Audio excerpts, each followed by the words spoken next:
सभी को जय माता की, जय श्री कृष्ण। कैसे हैं आप सभी? ईश्वर की कृपा से उम्मीद करती हूँ कि आप सब ठीक होंगे। जैसे आप सबका प्यार मुझे आज तक मिलता रहा है, वैसे ही मिलता रहेगा, ऐसी मैं आप सबसे उम्मीद करती हूँ। मैं आपके सामने फिर एक नई कथा लेकर आई हूँ, तो प्लीज़ ध्यान से सुने और सब्सक्राइब, शेयर, कमेंट करना बिल्कुल भी ना भूलें।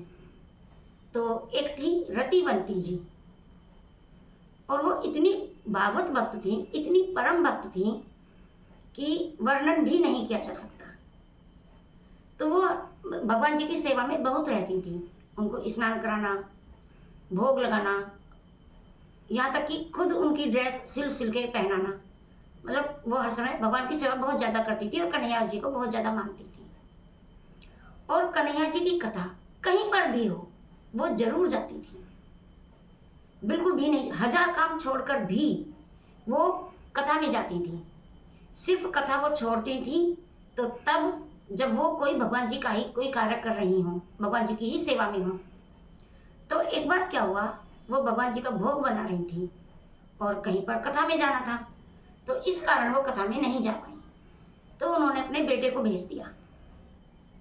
तो उनका बेटा कथा में चला गया, और जब वो वहां से वापस आया तो वो अपनी मतलब मम्मी को, अपनी माता जी को वहां का वर्णन सुना रहा था कि आज कथा में क्या प्रसंग सुनाया गया। तो उसने बताया कि आज के दिन ये हुआ, वहां पे कथा में ये बताया गया है कि गोपियां कन्हैया जी की शिकायत माता यशोदा से करती हैं कि उन्होंने माखन चुराया है, और इस बात पर यशोदा माता को क्रोध आता है। तो वो गोपियों की शिकायत पर अपने कन्हैया को ओखर से बांध देती है, दंड दे देती है। तो जब ये बात उनके बेटे ने घर आकर अपनी माता जी को बताई, तो बस माता जी के मुख से इतना ही निकला कि कैसी होगी वो निष्ठुर निर्दयी माँ, जिसने इतने सुकुमार सुकुमल बालक को, कन्हैया को ओखर से, बस इतना ही मुख से निकल पाया था कि उनके प्राण शरीर से ही छूट गए।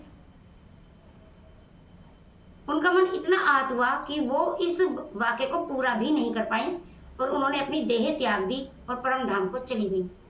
तो ऐसी है रतिवंती जी की भक्ति। मेरा तो नमन है उनकी भक्ति को। यहीं पर कथा ये वाली समाप्त होती है, संपूर्ण होती है। यदि आपको पसंद आई हो, लाइक, सब्सक्राइब, शेयर, कमेंट बिल्कुल जरूर करें, बिल्कुल भी करना ना भूलें। और बस हर हर महादेव, जय श्री कृष्ण।